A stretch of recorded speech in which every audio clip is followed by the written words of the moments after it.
Barkanku da zuwa tashar Action Hausa Series, a inda muke kawo muku tarihin Kano da kewaye. Shi dai tarihin Kano da kewaye zai shiga gurare daban-daban ne, inda za mu shiga birni da ƙauye da karkara, da gidajen sarauta da gidajen masu akwai, gurare daban-daban irin na su 'yan tsubbu da sauransu. Irin yadda wani sarki ya je buka wani boka, wanda an yi ya zo ya ƙi ya zo, bayan ya shiga burkar inda ya yi sati ɗaya, bayan ya fito ba a sake jin ɗuriyar bokan nan ba, cinye shi ya yi me ya yi ba a sani ba. Za mu kawo muku yanzu ne fa tarihin zai ɗau ɗumi, inda za mu kawo muku tarihin yadda aka samu kududdufai a jihar Kano, da irin yadda kududdufin yake ba da gudunmawa da aikin yi wajen ɗiban ƙasa a jakuna ake zuwa kuma ana yin bulo ana giggina wasu gidajen, da irin yadda idan ruwa ya gangaro daga cikin birni zai zo ya taru a cikin wannan kududdufi, wanda take sawa baya rushe gidajen jama'a.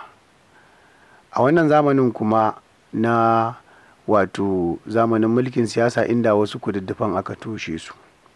Shi dai kududdufin yana ba da abu mai kyau da kuma mara kyau, inda wasu 'yan daban sukan samu mafaka, inda wani kuma daga zarar ya rasa inda zai zagaya sai ya zagaya wajen kududdufin nan ya biya bukatarsa.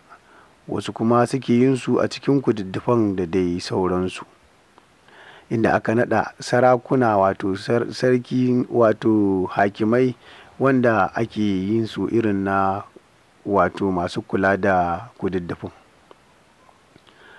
Za mu ci gaba daga inda muke, inda za mu ba da tarihin yadda abubuwa suka rinka faruwa a irin yadda aka zo gine-ginen ganuwa da sauransu. Bayan sarkin Kano Muhammadu na Zaki ɗan Zaki ya ci gaba da faɗaɗa ƙofofin jihar Kano, inda ya yi ƙofar Gadon Ƙaya, a yanzu kuma ya yi ƙofar Duka Wuya. Sabida haka a yanzu kuma za mu tashi a ƙofar Kabuga. Me dalilin da yasa ake ce mata Kabuga? Me dalilin da yasa aka gina ta? A lokacin sarkin Kano Muhammadu na Zaki ɗan Zaki ya naɗa ɗansa Giwa a matsayin wamban Kano. Daga ƙofar Ɗauka Wuya sai wambai ya karya ka arewa, yana shatawa, ana gina ganuwa, ana haƙan gwalalo, ana yin ginin ganuwa. Wambai Giwa ana bin shi ne da kiɗe-kiɗe, bushe-bushen algaita, Zabiya Zulai na waƙa tana cewa, Muhammadu ya gaji kyauta, Giwa sarauta ya gada, bai taɓa dukan bara ba, bai taɓa zagin bara ba, Giwa uban mai dawaki, da shamaki da dodo babba. Daga nan dai inda wambai Giwa ya tsaya sai ya shata inda aka gina babban soron ƙofa gari mai fuskantar wajen yamma in za a fita daga cikin birnin Kano, wajejen ƙofar Kabuga kenan idan ka tafi inda aka yi gada a yanzu, gadar Kabuga. Aka yi mata rufi, aka yi mata babban ƙyauri na ƙarfe mai ƙwari. Sai wambai Kano Giwa ya aika wa mahaifinsa sarkin Kano don ya zo ya baiwa wannan ƙofa suna. Yayin da sarkin Kano ya zo sai ya sa wa wannan ƙofa suna ƙofar Kabuga. Yadda bayanin Kabuga yake, sai sarkin Kano ya sa hannu a aljihunsa a lokacin da ya zo gurin, ya ɗauko wata takarda ya karanta. An yi wannan rubutu takarda da ajami, Hausa ya fara da cewa, Bismillahirrahmanirrahim. Abinda duk sarki yake karantawa, akwai wani maroƙi mai shela yana faɗa wa mutane da shela da ƙarfi. Don haka sarki ya fara da cewa, sarki ya ce tun can da daɗewa a tsakiyar shekara ta 1469 miladiya a zamanin sarkin Kano Muhammadu Rumfa ɗan Yakubu. Akwai wani babban malami babban malami sananne wanda gidansa yake kusa da tsohuwar rusasshiyar ƙofar nan ta birni wadda aka fi sani ake kiranta da ƙofar bulbula. Gidajen jama'a a wannan unguwar duka a cikin birni suke, kusa da Warure. Shi kuwa wannan babban malami sunansa Malam Attahiru, yana da makarantun allo da kuma babban makaranta buzu wadda manyan malamai daga ko'ina suke zuwa a wurinsa suna ɗaukar karatu na ilimi. Sarkin Kano yana karantawa yana bayani, shi kuma haka zalika yana binsa jama'a da shela cewa ga yanda sarki ya faɗa. Shi malami Attahiru yana da uwargida ta Sidi, ta haifa masa ‘ya'ya maza da mata da dama, yana kuma da jikoki masu yawa na gaske. Kowa da kowa ya san shi. Wata rana ta Sidi, uwar gidan Malam Attahiru, ta kwanta zazzaɓi da safe. A wannan lokacin Malam Attahiru ya tafi Madabo da safe wajen raɗa suna, ya bar ta a kwance ba ta da lafiya. Fitar Malam Attahiru ke da wuya, sai Allah ya yi wa matarsa rasuwa. Daga komowar Malam ya taras ta mutu, har an ɗauke ta an kai maƙabarta. Nan da nan sai Malam ya fashe da kuka, yana ta kururuwa ya tafi maƙabarta. Malam Attahiru da zuwansa sai faɗa cikin kabarin nan, bayan an saka kasake duk ya faffasa, ya shiga ya kwanta ya mimmiƙe, yana kururuwa yana cewa sai a binne su tare. Daga nan jama'a suka ji tausayinsa, suka jawo shi da ƙarfi suka fito da shi, yana ta kuka ya riƙe shi, yana ta kuka an riƙe shi. Bayan an binne ta, jama'a suka taho da shi rirriƙe, yana ta faman kuka. An sami kwanaki da dama da ƙyar Malam Attahiru ya warke daga gigitar da ya yi ta mutuwar matarsa. Bayan mutuwar uwargidan Malam Attahiru, inda mutane suka haɗu suna yin magana, idan mutane suka haɗu suna yin magana, sai wani yakan ce, Malam Attahiru ka bi gawa rami. Daga nan sai sarkin Kano ya ce a dinga kiran ƙofar da sunan ka bi gawa rami. Daga wannan lokaci waɗansu mutane maimakon su ce ka bi gawa rami, sai su taƙaice su ce Kabuga. Nisan tsakanin Kabuga da ƙofar ya kai nisan kilomita 1, ƙofar Daukawuya. Sai sarkin Kano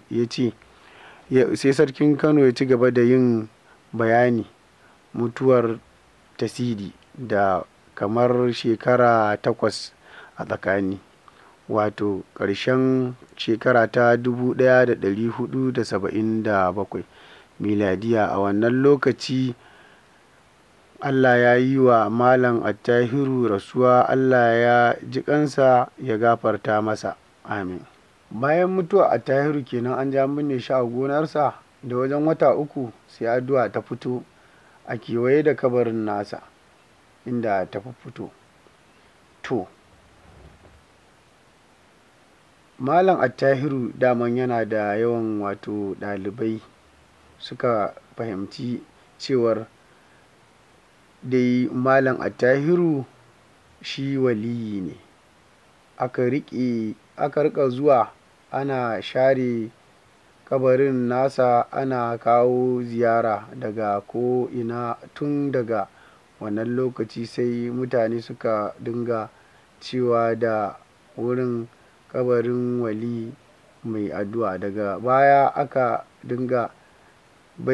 riƙa binne mutane a wannan gona ta Malam Attahiru kusa da kabarinsa. Sai sarki ya ƙara da cewa abin da ya sa muka baiwa wannan suna ƙofar Kabuga, wato ƙofar Kabugawa kenan, saboda tunawa da sunan wannan babban malami, wato Malam Attahiru Kabugawa. Daga wannan ƙofa sai Wambai Giwa ya sa gabansa arewa sosai, yana shatawa, ana haƙan gwalalu, ana ginin ganuwa, ƙarin birni daga yamma har ya iso ya dangana da ƙofar farko, wato ƙofar Kansakali. Wannan shine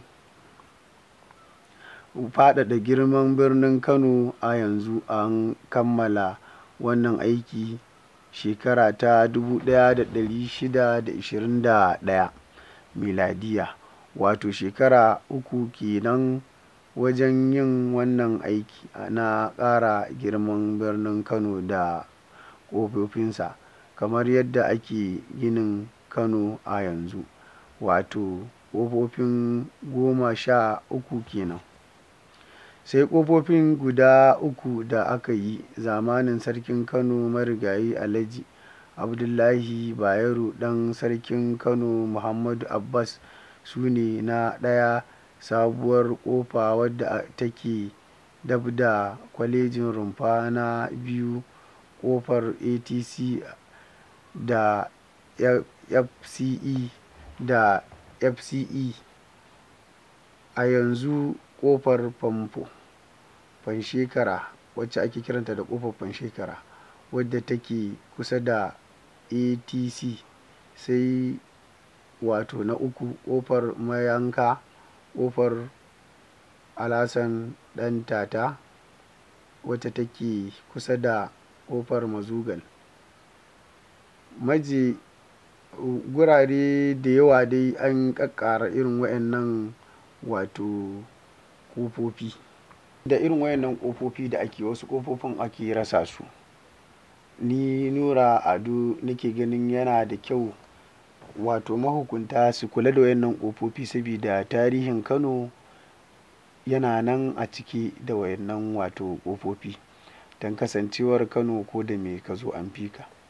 Idan dai ana cinye su ɗaya bayan ɗaya har za ta kai ga an rasa su, kenan wannan tarihi ya ɓuya kenan, kamar babu shi. Kamar irin yadda aka yi wasu unguwanni da dama a cikin Kano a yanzu babu su, sai dai sun zama matsayin gonaki, wanda in aka gaya ma unguwa ce ba za ka iya ma yadda da cewar unguwa ba ce. Saboda haka mahukunta ya kamata su kula da irin waɗannan ƙofofi don kasancewar a ci gaba da kula da su, ya zama tarihi ne na dindindin. Ƙofofin da sarkin Kano Alhaji Abdullahi Bayero sarkin Kano, da kuma ƙofofin da Muhammadu Abbas ya sa aka yi a zamaninsa na shekara ta 1934 zuwa shekara ta 1937. Ƙofofin da sarkin Kano marigayi Alhaji Abdullahi Bayero Muhammadu Abbas ya sa aka yi saboda wasu larurai a zamaninsa. A zamanin marigayi sarkin Kano Alhaji Abdullahi Bayero ɗan sarkin Kano Muhammadu Abbas ya sa an yi ƙofofi guda 3 kamar haka: sabuwar ƙofa Rumfa wadda take dab da kwalejin Rumfa, wadda aka yi ta a shekara ta 1935 miladiya; ƙofar Famfo; ƙofar Panshekara wacce ake kiranta da ATC, wadda aka yi ta a shekara ta ɗaya ita ma da 935. Sai ƙofar mayanka, ƙofar Alasan Ɗantata wadda take kusa da ƙofar Mazugal wadda aka yi ta a shekara ta 1937 miladiyya. Wannan su ne irin ƙofofin da aka dinga yi a wancan lokacin. Ina wa mutane fatan alkhairi. Za mu ci gaba da kawo muku irin waɗannan tarihi daban-daban. Sunana Nura Ado, wanda aka fi sani da Nura Action.